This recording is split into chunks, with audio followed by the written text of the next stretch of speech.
Hello guys, हमारे YouTube channel एक शिक्षा निकेतन में आप लोगों का तहे दिल से स्वागत है।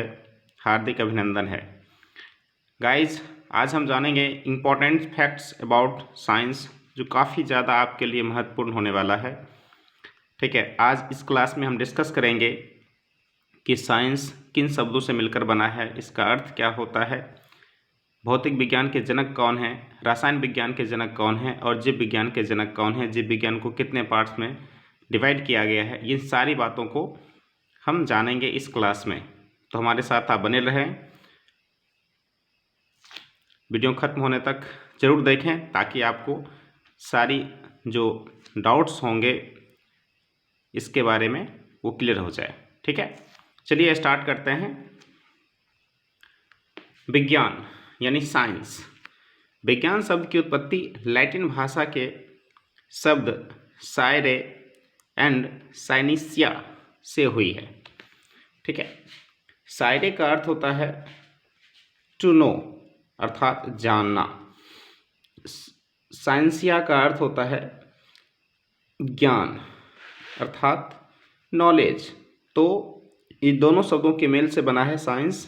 तो क्या हो गया, इसका अर्थ हुआ जानना और इसका अर्थ हो गया ज्ञान। तो साइंस का शाब्दिक अर्थ क्या हो गया, साइंस का शाब्दिक अर्थ हो गया किसी के बारे में जानना या किसी के बारे में पूर्ण ज्ञान प्राप्त करना। ठीक है, तो साइंस की परिभाषा क्या हो जाएगी, साइंस की परिभाषा होगी किसी कारण की खोज में प्रायोगिक परीक्षणों के द्वारा प्राप्त तथ्यों पर आधारित परिष्कृत एवं क्रमबद्ध ज्ञान को हम विज्ञान कहते हैं। जैसे एक उदाहरण के द्वारा हम समझने की कोशिश करते हैं कि प्रकाश संश्लेषण एक प्रक्रिया है, तो उसमें पेड़ पौधे जो हैं ये अपना भोजन कैसे बनाते हैं, हमें ऑक्सीजन कैसे प्राप्त होते हैं। तो ये जो ऑक्सीजन कैसे प्राप्त होते हैं उस कारण की हमें खोज करना है।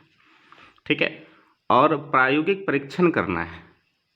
ठीक है, एक्सपेरिमेंट करना है।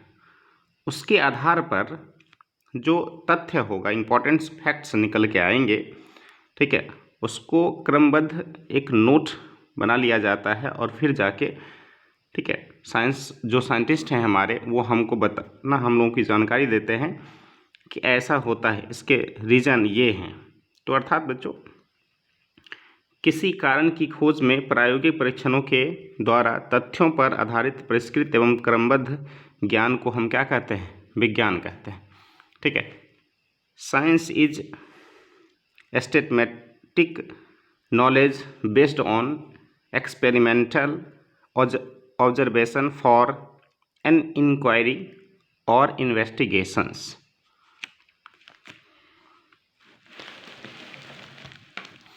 साइंस को 3 पार्ट्स में डिवाइड किया गया है। ऐसे बहुत सारे पार्ट्स हैं, लेकिन मूलतः 3 पार्ट में इसे बांटा गया है।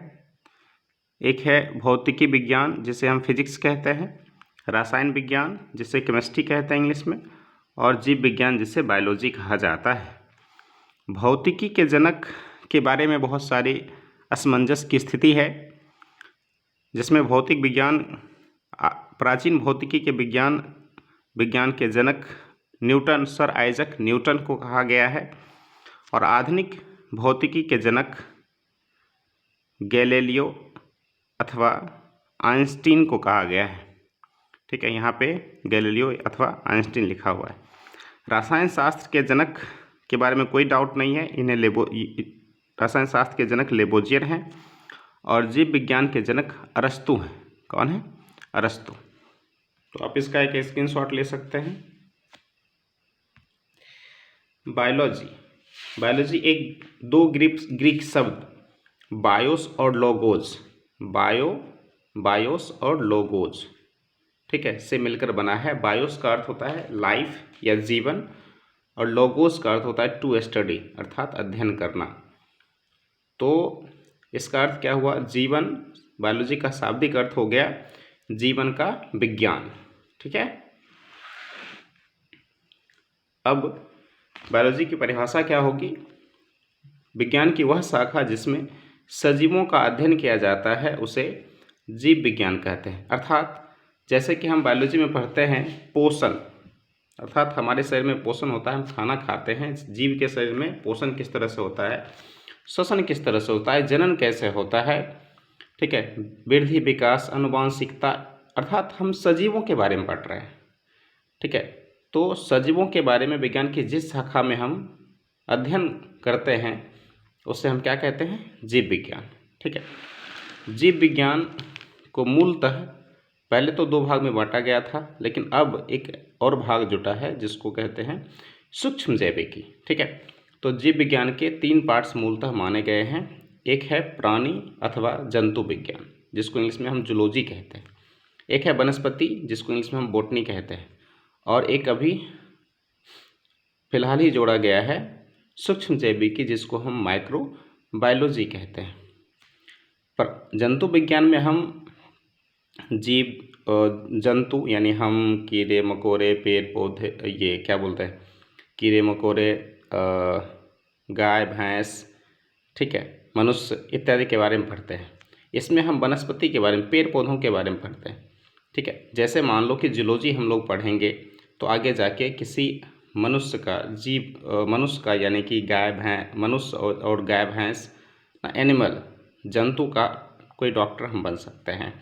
लेकिन वनस्पति विज्ञान पढ़ेंगे तो पेड़ पौधा के बारे में हम बहुत सारी जानकारी क्या करेंगे, हासिल करेंगे, ठीक है।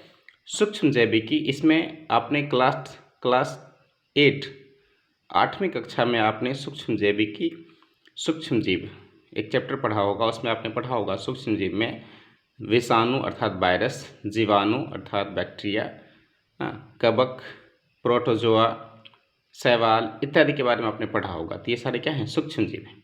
इसकी दुनिया भी काफ़ी बड़ी है सूक्ष्म जीवों की, इसलिए एक अलग विज्ञान का एक अलग पार्ट बनाया गया सूक्ष्म जैविकी, ठीक है। जंतु विज्ञान यानी जूलॉजी के जनक अरस्तु हैं। वनस्पति विज्ञान, बॉटनी के जनक जो हैं थियोफ्रेस्टस हैं। और सूक्ष्म जैविकी के फादर अर्थात जनक जो हैं लीeuwenhoek हैं, क्योंकि लीeuwenhoek ने, एंटोनियो लीeuwenhoek ने सर्वप्रथम जीवाणु की क्या किया था, उन्होंने खोज किया था, ठीक है। और जीवाणु ही एक जीवित कोशिका थी। अर्थात आपसे अगर ये पूछ लिया जाए क्वेश्चन ऑब्जेक्टिव में, काफ़ी ज़्यादा है ना, आपके क्या बोल सकते हैं कि कॉम्पिटिटिव एग्जाम में इम्पॉर्टेंट माना जाएगा कि जीवित कोशिका की खोज सर्वप्रथम किसने किया, ठीक है। आप बोलोगे लीeuwenhoek ने। किसने? लीeuwenhoek ने। कोशिका की खोज किसने किया, ये अगर पूछा जाता है तो हम बोलते हैं रॉबर्ट हुक, 1665 ईस्वी में रॉबर्ट हुक।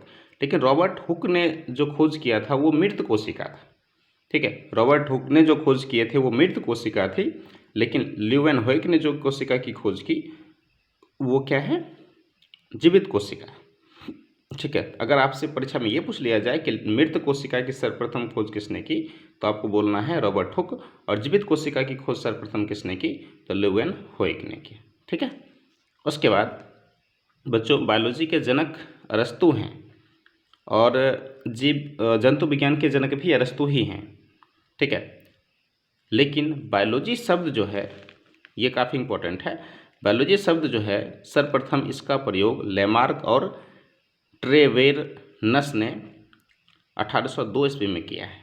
तो बायोलॉजी के जनक अरस्तु हैं, जबकि बायोलॉजी शब्द का सर्वप्रथम प्रयोग लेमार्क और ट्रेवेरनस ने किया है, ठीक है। ये बात दिमाग में रखोगे, कन्फ्यूज नहीं होना है, ठीक है। तो डियर स्टूडेंट्स, नेक्स्ट क्लास में हम आपको 10th क्लास के बायोलॉजी को हम स्टार्ट करेंगे। एकदम जीरो लेवल से हम आपको समझाएंगे, बिल्कुल कोई डाउट नहीं होगा। आप अच्छे ढंग से, एक बायोलॉजी का गजब का सेशन आपका चलने वाला है। तो आप हमारे यूट्यूब चैनल AK शिक्षा निकेतन को सब्सक्राइब कर लें, ताकि जैसे ही मैं नए वीडियोज़ अपलोड करूं, ठीक है, आपको उसकी नोटिफिकेशन सबसे पहले मिले और आप उसको पढ़ सको, लर्न कर सको। और आप जानते हो ना कि पढ़ाई जो है वह जीवन जीने का एक उत्तम साधन है। शिक्षा के बिना हम जो है पशु के समान हैं, ठीक है। तो हम अगर सही ढंग से पढ़ेंगे तो बहुत सारी जानकारियाँ हासिल करेंगे, जिसके बेस पे हम आगे जॉब ले सकते हैं, अपने समाज को शिक्षित कर सकते हैं। ठीक है, थैंक यू बच्चों, मिलते हैं अगले क्लास में जल्द ही क्लास 10th के बायोलॉजी का एक नया सेशन लेके। तब तक के लिए अपना ख्याल रखें, स्वस्थ रहें।